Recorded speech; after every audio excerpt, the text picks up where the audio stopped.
ഡോറുമായി relate ചെയ്തിട്ടുള്ള കുറച്ച് usages നമുക്ക് ഡെയിലി ലൈഫിൽ നമുക്ക് ആവശ്യം വരുന്നതാണ്. വാതിലാരാ നോക്കൂ, വാതിലാരോ വെയിറ്റ് ചെയ്യുന്നുണ്ട് എന്നൊക്കെ പറഞ്ഞിട്ട് കുറച്ച് പ്രയോഗങ്ങളുണ്ടല്ലോ.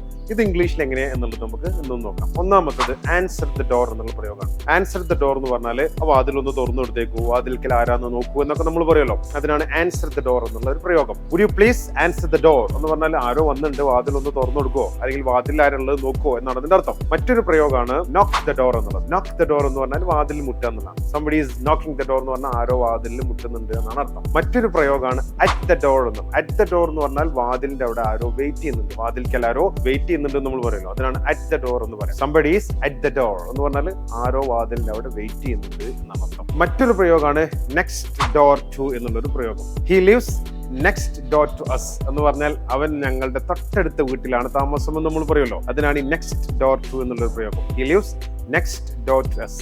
ഇതുപോലെയുള്ളൊരു പ്രയോഗമാണ് he lives 2 doors away from my house. അവൻ എന്റെ വീട്ടിന്റെ 2 വീട് അപ്പുറത്താണെന്ന് പറയില്ലേ, അതാണ് he lives 2 doors away. 2 doors away, 2 വീട് അപ്പുറത്താണ് താമസിക്കുന്നത് എന്നാണ് അതിന്റെ അർത്ഥം. ഈ ഡോറ് വെച്ചിട്ട് ഇങ്ങനെ കുറെ പ്രയോഗങ്ങൾ നമുക്കുണ്ട്.